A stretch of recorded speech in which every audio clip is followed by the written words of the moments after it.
Good morning, student. Today we start class third subject English grammar. आपको विकास golden की इस तरह की ग्रामर होंगी उसमें हम करने वाले हैं आज।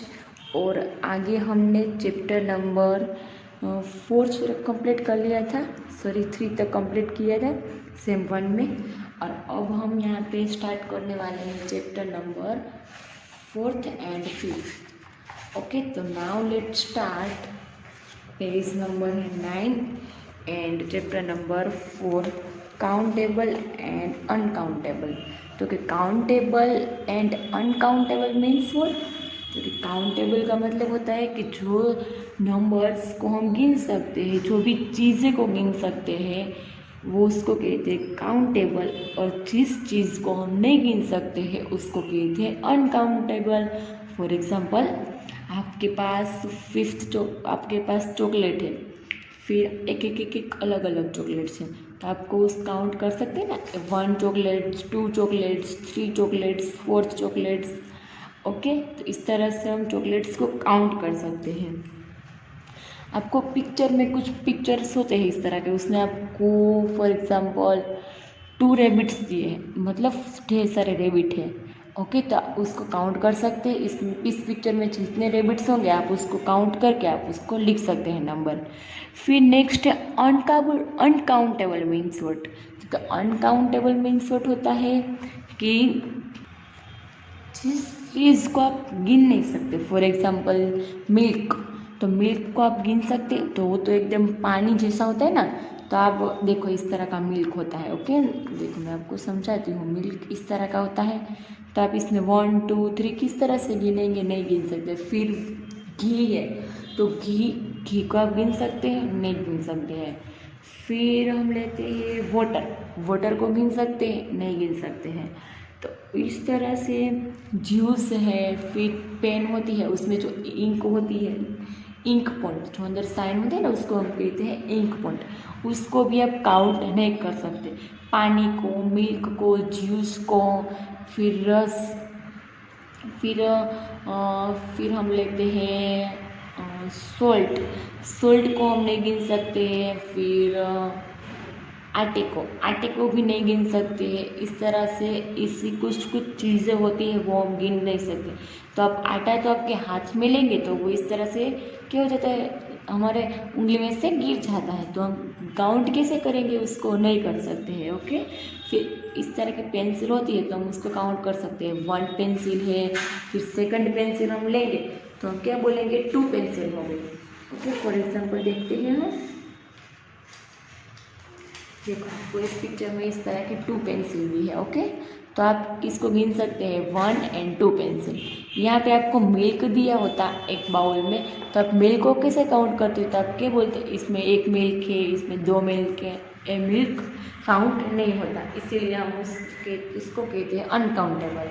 तो ओके, फॉर एग्जाम्पल हम देख लेते हैं एग्स। तो यहाँ पे आपको प्लेट में 2 एग्स दिए, तो आप काउंट कर सकते हैं 1 एंड 2 एग्स हैं। फिर यहाँ पे 3 बुक्स दिए, तो आप इसको भी काउंट कर सकते हैं 1 2 एंड 3।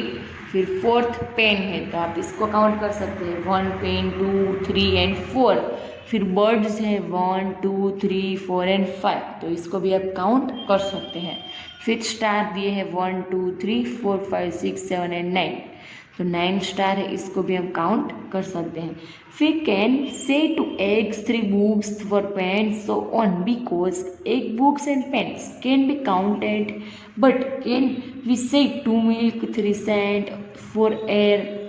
हाँ, वाई? तो यहाँ पे आपको किस तरह का क्वेश्चन पूछा गया है कि आप ये बुक्स है, एग्स, बर्ड्स, पेन, इस सबको काउंट कर सकते हैं, बट मिल्क को, सेंड का मतलब चंदन पाउडर होता है वो, और एयर का मतलब होता है हवा को हम काउंट कर सकते हैं, नहीं कर सकते। हवा को आप किस तरह से करेंगे, वाई?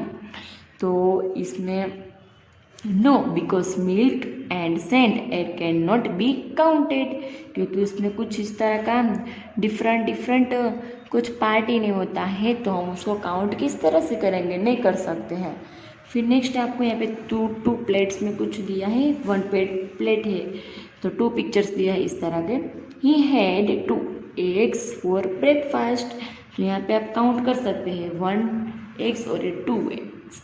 तो ये 2 एग्स ब्रेकफास्ट में लिए हैं। फिर नेक्स्ट यहाँ पे he had some milk for breakfast. अपने यहाँ पे आप इस तरह का लिख सकते हैं 2 milk for breakfast, 2 milk, why 2 milk, तो किस तरह से आप 2 मिल्क कह सकते हैं, क्योंकि मिल्क तो हम काउंट नहीं कर सकते हैं। ओके, तो यहाँ पे इस तरह का आएगा he had some milk for breakfast. Next question देखते हैं हम, अननोन थर्ड नेम्स पीपल और things that can be counted is now as a countable noun. यहाँ पे आपको काउंटेड जिसको भी आप काउंट कर सकते हैं उसके नेम यहाँ पे हमें लिखने हैं। तो बुक्स है, अम्ब्रेला है, लायन, रिवर। रिवर को हम किस तरह से काउंट कर सकते हैं, उसके अंदर जो पानी है उसको काउंट नहीं कर सकते, बट रिवर को कर सकते हैं। गंगा नदी, यमुना नदी, तो दोनों में कितनी हो गई, 2 रिवर हो गई। इस तरह से हम काउंट कर सकते हैं। बॉय, लड़के को भी हम काउंट कर सकते हैं। कार को भी काउंट कर सकते हैं। तो ये सभी नेम्स हो गए काउंटेबल। फिर नेक्स्ट वन है अनकाउंटेबल थिंग्स। तो अनकाउंटेबल थिंग्स में कौन से आएंगे, तो स्काई, बादल को आप गिन सकते हैं, कितने बादल है आप नहीं गिन सकते हैं। फिर वाटर, पानी को गिन सकते हैं, नहीं गिन सकते हैं। गोल्ड को गिन सकते हैं। फॉर एग्जाम्पल आपके पास एक चेन है तो उसमें कितने कितने गोल्ड है वो हम काउंट नहीं कर सकते हैं। फिर है केरोसिन भी आप काउंट कर सकते हैं, नहीं कर सकते काउंट। केरोसिन में जो प्राइमस होता है ना, गैस नहीं होता था पहले तो उसमें प्राइमस में जो केरोसिन डालते हैं फिर उससे वो होता है स्टार्ट, खाना बनाने के लिए, पकाने के लिए जो गैस स्टोव का भी आप यूज़ करते होंगे, उसमें जो केरोसिन डालते हैं वो, उसको भी हम काउंट नहीं कर सकते हैं क्योंकि वो भी एक क्या है, वाटर की तरह प्रवाही है। फिर कॉफ़ी आप बनाते हैं मिल्क में तो कॉफ़ी को काउंट कर सकते हैं, नहीं कर सकते। उसका पाउडर को भी हम काउंट नहीं कर सकते हैं। तो I hope try to understand please, आपको समझ में आ गया होगा कि किस चीज़ को काउंट कर सकते हैं और किस चीज़ को काउंट नहीं कर सकते हैं। फॉर एग्जाम्पल एक्सरसाइज हम देखते हैं, fill in the blanks with the uncountable nouns from the list of below. यहाँ पे आपको एक लास्ट में इस तरह का लिस्ट दिया होगा, देखो यहाँ पे आप देख सकते हैं। और इसमें से यहाँ पहले ब्लैंक्स रीड करनी है एक्सरसाइज की, फिर ब्लैंक्स में आंसर लिखना है।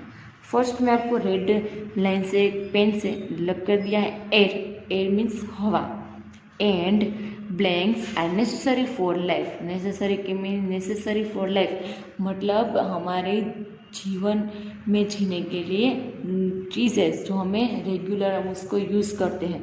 तो एयर का मतलब होता है हवा और वाटर का मतलब होता है पानी। तो हम यहाँ पे से वाटर ढूंढ कर लिखेंगे क्योंकि हवा और पानी उसके बिना हम हमारा जीवन गुजार नहीं सकते हैं और रह भी नहीं सकते हैं।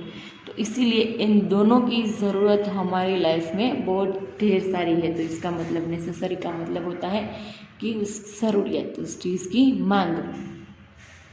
तो हमें एयर और वाटर की मांग रहती है। तो नेक्स्ट है अनकाउंटेबल। ये सब यहाँ पे जो भी नाम आपको दिए हैं उसको हम काउंट नहीं कर सकते हैं। Okay, second one, I like days spread on my bread. आप ब्रेड के ऊपर क्या लगाते हैं, तो बटर लगाते हैं ना। तो इसमें पहले आपको देखना है brass, butter, coffee, juice, water, ink, air and salt. तो जिस वर्ड्स को हमने लिख दिया है उस पर हम कर देंगे इस तरह की लाइन। तो एयर में तो लिख कर दिया है, फिर वाटर, फिर अब हम यहाँ पे लिखते हैं बटर, क्योंकि बटर को ही आप ब्रेड पर स्प्रेड कर सकते हैं। ओके, तो अब बटर को स्प्रेड करेंगे तो आप काउंट करेंगे, बटर को काउंट ही नहीं होगा क्योंकि वो अनकाउंटेबल है, क्योंकि वो एक 1 2 3 इस तरह का नहीं होता। आप ब्रेड में स्प्रेड कर दिया आपने तो फिर आप 1 2 किस तरह से काउंट करने, ये इम्पॉसिबल है। नेक्स्ट है food is tasteless without food का टेस्ट किसके बिना अधूरा है, तो कि सॉल्ट। तो यहाँ पे हम पर सॉल्ट पर टिक कर देंगे क्योंकि आप जितना भी टेस्टी खाना बनाओगे बट सॉल्ट इसमें यूज़ नहीं करोगे, ऐड नहीं करोगे तो उसका टेस्ट नहीं आएगा। नेक्स्ट है every morning my father first has a hot cup of coffee and then some orange juice। Orange means आपको पता चल गया होगा कि ऑरेंज के पीछे जूस ही ऐड होगा। और हॉट कप मीन्स कॉफ़ी, तो यहाँ पे सब कॉफ़ी वर्ड्स टिक मार्क करना है और जूस में मैंने आपको यहाँ पे लिख कर दिया है, तो आपको समझना भी है। ओके, एक क्वेश्चन रीड करके कि यहाँ पे कौन सा वर्ड्स आएगा। कॉफ़ी एंड जूस, तो हॉट का मतलब होता है गर्म कॉफ़ी और ऑरेंज का मतलब होता है जूस। फिर उसके बाद पहले मेरे पापा है वो मॉर्निंग में हॉट कॉफ़ी गर्म कॉफ़ी पीते हैं और नेक्स्ट उसके बाद पीते हैं ऑरेंज जूस। तो जूस को भी हम काउंट कर नहीं कर सकते हैं और कॉफ़ी को भी काउंट नहीं कर सकते हैं। Is there blue days in the ink pot. Blue sign, ink का मतलब होता है साइन, किस में थी तो कि इंक पॉट में थी। किस कलर की साइन थी तो कि ब्लू साइन थी इंक पॉट में। तो यहाँ पे लिखेंगे हम इंक, तो यहाँ पे कर देंगे इंक पे टिक मार्क। इंक पॉट मतलब एक उस तरह का एक डिब्बा होता है, उसमें वो साइन भरी हुई होती है। आपके पेन में जब भी इंक खत्म हो जाए तो आप उसमें वो इंक डाल सकते हैं। 6th, the vase was heavy because it was made of brass। was है वो एकदम हेवी है, but was made of brass मतलब वो एकदम हल्का है। यहाँ पे ब्रास है, उसका मतलब होता है जो पित्तल की चीज़ होती है उसको कहते हैं ब्रास। और वैस का मतलब होता है फूलदानी। तो फूलदानी है वो एकदम कैसी भारी होती है, तो उसमें जो फ्लावर होते हैं तो उसकी मिट्टी होती है उसको हम काउंट नहीं कर सकते। ब्रास मतलब जो पित्तल है उसको भी हम काउंट नहीं कर सकते हैं। ओके, तो इस तरह से हमारा चैप्टर 4 यहाँ पे ऑलमोस्ट कंप्लीटेड। अब नेक्स्ट देखते हैं हम चैप्टर नंबर। चलो, इस तरह से हमारा यहाँ पे चैप्टर 4 कंप्लीट हो गया है। तो आपको भी अपनी बुक पर कंप्लीट कर लेना है। Okay, thank you so much.